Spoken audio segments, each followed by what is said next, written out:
आप सबको नए साल की बहुत बहुत मुबारकबाद across the globe. Happy new year to all of you. सबके लिए ये साल बहुत अच्छा हो, पीसफुल और खूबसूरतियां लेकर आए। लेकिन इस नए साल की आमद पर हमारे वजीर आजम साहब ने हमें जो शलवार पॉलिसी दे डाली, उसकी तो बात ही क्या है। शलवार कमीज पॉलिसी, सॉरी। और वजीर आजम साहब ने ये कहा है कि तमाम जो बैंक हैं उनमें जो वहाँ पर अफसरान मौजूद हैं, जो बैंक के मुलाजमीन हैं, जो वहाँ पर जॉब करते हैं, उनको ये चाहिए कि वो शलवार कमीज़ पहने। तो जब मैंने देखने की ये कोशिश की और मैंने काफ़ी देर में सोचती रही, और फिर ये कि सोच सोच के फिर मुझे ये पता चला कि इसका एक फ़ायदा वाकई बहुत बड़ा है। और वो ये है कि अब आपको हाथ में कशकोल पकड़ने की ज़रूरत नहीं, बिल्कुल भी नहीं। आप जहाँ कहीं जाएंगे आप अपनी कमीज़ की झोली फैलाइए, मांग लीजिए। क्या मतलब परेशानी है कि अपने मुल्क के हालात के ऊपर फोकस नहीं कर रहे हैं, अपनी नालायकी यानी 1 अरब डॉलर के लिए जो जो हमें मतलब जलील किया गया। शायद पाकिस्तान की छोटी सी हिस्ट्री है, 75 ईयर से इतना ज्यादा टाइम नहीं होता, लेकिन जो जलालत हमने पिछले 2-3 महीनों में देखी इस हुकूमत की कारस्तानियों की वजह से शायद ही किसी ने देखी हो। और अभी तो खैर कहते हैं कि ये शुरुआत है, अभी तो पार्टी शुरू हुई है। इमरान खान साहब के टेन्योर में आप कुछ देखते हैं कि इस 1.5 साल में आइंदा तो पाक भारत ताल्लुकात भी बेहतर होंगे, ये या कोई बर्फ पिघलेगी? क्योंकि इस वक्त जो सबसे बड़ा इमरान खान साहब के लिए चैलेंज ये है कि ईरान से ताल्लुकात खराब हैं, मानते हम नहीं हैं, अफगानिस्तान में हुकूमत ही नहीं है, हम उनकी एडवोकेसी कर रहे हैं, इंडिया के साथ जीरो कोऑपरेशन है, कुछ भी नहीं है, चीन लहदा सी पैक पे नाराज हुआ है। तो आप ये फॉरेन पॉलिसी फ्रंट पे इमरान खान साहब को, उधर से बाइडेन साहब की अभी तक कॉल कोई नहीं आई। इमरान खान ने अपने एक हालिया बयान में कहा है कि बैंकों में काम करने वाले जितने भी कर्मचारी हैं वो पैंट शर्ट पहनने की बजाय शलवार कमीज पहनना शुरू कर दें। इसको पाकिस्तान की शलवार कमीज पॉलिसी कहा जा रहा है। पाकिस्तान का वो तबका जो थोड़ा प्रोग्रेसिव सोच का पक्षधर है, इस पॉलिसी से हैरान परेशान है। इमरान खान का कहना है कि पैंट शर्ट के पहनावे से पाश्चात्य सभ्यता यानी वेस्टर्न कल्चर की बू आती है। वो बात अलग है कि खुद इमरान की जवानी वेस्टर्न कल्चर को जीते गुजरी है। ये तो कुछ ऐसी ही बात हुई कि जैसे 900 चूहे खाकर बिल्ली हज को चली। ये बातें हम अपनी तरफ से नहीं कह रहे, बल्कि खुद पाकिस्तानी कह रहे हैं। आज के इस वीडियो में हम उन पाकिस्तानियों को ही पेश कर रहे हैं जो खुद इमरान खान की उन पॉलिसियों का पोस्टमार्टम कर रहे हैं जिन्होंने पाकिस्तान को बर्बाद करने के साथ साथ दुनिया में अलग थलग करके रख दिया है। इसकी वजह यह है कि वहाँ पर जो सादा लोग, यानी कि बड़े ही शरीफ से, बहुत देहातों से, दूर दराज से कहीं से आते हैं लोग और कस्टमर्स होते हैं, तो वो जब उनको पैंट शर्ट या जीन्स पहने हुए देखते हैं तो वो डर जाते हैं, क्योंकि उन्होंने उससे पहले किसी को पैंट शर्ट पहने हुए देखा नहीं होता। वो कहते हैं ये क्या कोई वो एलियन समझते हैं उनको।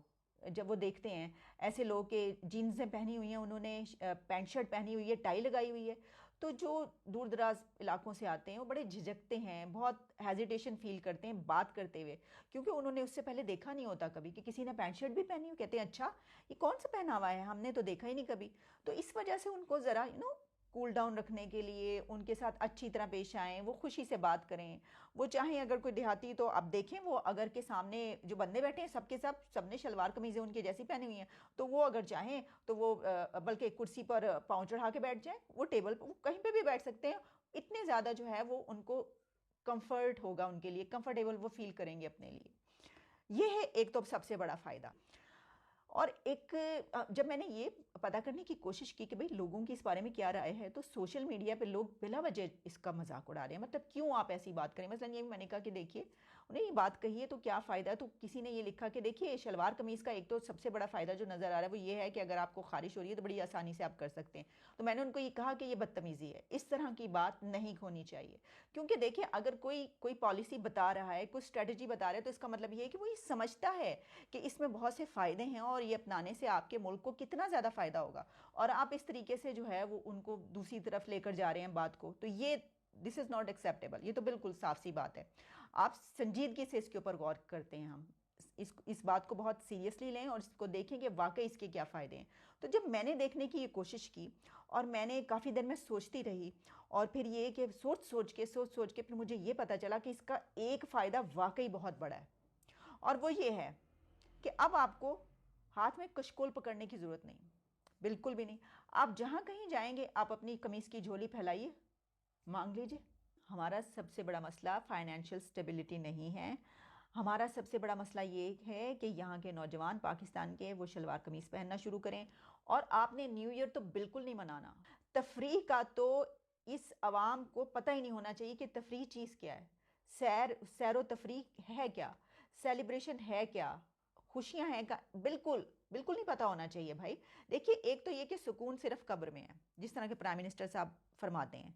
तो जब सुकून सिर्फ कब्र में है तो क्या करना है ये 2 दिन की आपने सेलिब्रेशन करके। हम हर चीज में मोदी जी, हिंदुस्तान, ये क्यों कर रहे होते हैं? क्या हम मतलब नालायकी तो खैर कहीं ढकी छुपी नहीं है। वो असद उमर साहब हो, हमारे बाकी कैबिनेट के लोग हो, इंक्लूडिंग माशाल्लाह से हमारे प्राइम मिनिस्टर इमरान खान साहब हो, मतलब इन सबको ये क्यों आता है कि इनके पेट में अभी तक मरोड़ उठ रहे हैं कि यार वो 2014 या 15 में मियां नवाज शरीफ साहब के घर आए हुए थे, तो अभी तक इनको तकलीफ हो रही है कि भाई आप के पास तो वो मतलब आपका फोन नहीं उठाते, लेकिन उनके पास वो घर में आए और उनके साथ मतलब टाइम गुजारा, चाय शाय पी, खाना शाना खाया, और बड़ा मतलब अच्छी वो तस्वीरें मतलब आप लोगों को पता है नजर आती अभी अवेलेबल है।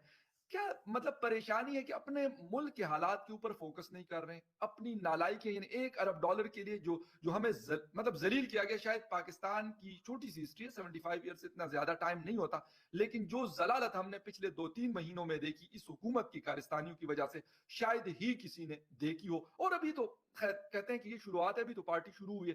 क्या नजर है कि हमारा मतलब जैसे कहते हैं खाना इसके बगैर नहीं हजम होता, कि मोदी जी को 2-3 गालियां पीटीआई वाले दे दें, बुरा भला कहे, फाशिस्ट कहे, ये है वो है जी, वहां तो ये हो रहा है वो हो रहा है, अपना काम कुछ भी नहीं करना। ये इस गवर्नमेंट की बहुत बड़ी नालायकी है कि सबसे बढ़कर इनकी जो फॉरेन पॉलिसी है उसको हमने देखा कि बहुत ही खराब फॉरेन पॉलिसी है इनकी। और ना सिर्फ भारत बल्कि हर मुल्क से ही हमें एक तरह की नाराजगी फेस करनी पड़ रही है।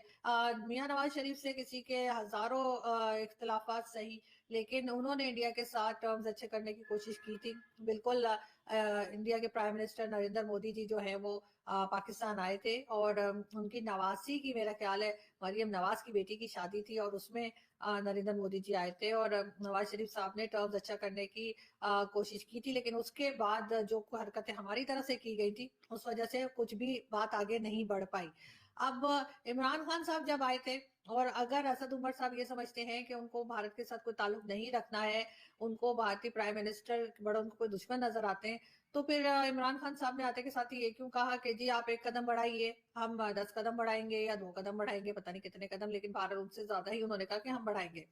ये बात इमरान खान साहब को फिर नहीं करनी चाहिए थी। उसके साथ ही जब आप जानते हैं कि बार बार फोन कर रहे हैं और जो इंडियन प्राइम मिनिस्टर हैं वो इनका फोन नहीं उठा रहे, तो ये किस लिए फोन कर रहे हैं उनसे, क्या मतलब जो वटाटा बड़ा होता है, एक बड़ी मजेदार डिश होती है इंडियन, क्या उसकी रेसिपी पूछनी है उन्होंने मोदी जी से? वैसे मुझे आती है, अगर खान साहब को चाहिए तो। इमरान खान साहब के टेन्योर में आप कुछ देखते हैं कि इस 1.5 साल में आइंदा तो पाक भारत ताल्लुकात भी बेहतर होंगे, ये यहाँ कोई बर्फ पिघलेगी? क्योंकि इस वक्त जो सबसे बड़ा इमरान खान साहब के लिए चैलेंज ये है कि ईरान से ताल्लुकात खराब हैं, मानते हम नहीं हैं, अफगानिस्तान में हुकूमत ही नहीं है, हम उनकी एडवोकेसी कर रहे हैं, इंडिया के साथ जीरो कोऑपरेशन है, कुछ भी नहीं है, चीन लहदा सी पैक पे नाराज हुआ है। तो आप ये फॉरेन पॉलिसी फ्रंट पे इमरान खान साहब को, उधर से बाइडेन साहब की अभी तक कॉल कोई नहीं आई। देखिए आखिरी जो पीरियड होता है ना किसी रजीम का, उस पे लोग उनको तवज्जो नहीं देते। अब वो इस वक्त जो इंटरनेशनल कम्युनिटी है उसका फोकस इमरान रजीम पर नहीं है। अब वो देख रहे हैं कि आगे फ्यूचर में, क्योंकि पॉपुलैरिटी खान साहब के अंदर कोई नहीं है, सूबा साल के इलेक्शन में उन्होंने देख लिया इनकी परफॉर्मेंस नहीं है। अब वो इनकी कालों को ना करेंगे ना वो इनको इंपॉर्टेंस दे रहे हैं। मैं नहीं समझता कि पाकिस्तान किसी भी मुल्क के साथ कोई रिलेशनशिप एस्टेब्लिश करने के ना मूड में है ना सलाहियत में है। चाहे अगर देखें तो इंडिया की, फिर मैं बात ये नहीं करूंगा कि हम पाकिस्तान बैशिंग और एंटी पाकिस्तान, जरा थोड़ी सी उनकी देखें फॉरेन पॉलिसी, किस तरीके से उन्होंने आपके OIC का भी गुब्बारा उन्होंने हवा निकाल दी, किस तरीके से उन्होंने क्वाड बना लिए, किस तरीके से उन्होंने अमेरिका का दौरा किया, किस तरीके से रशिया से S-400 ले लिए, किस तरीके से राफेल ले लिए उन्होंने फ्रांस से, किस तरीके से, मेरा मकसद है मिडल ईस्ट पे उन्होंने, मिडल ईस्ट का दुबई का चौथा दौरा, ये सारी चीजों को आपका कोई है या तो बताएं सिग्निफिकेंस, आपने कुछ किया हो।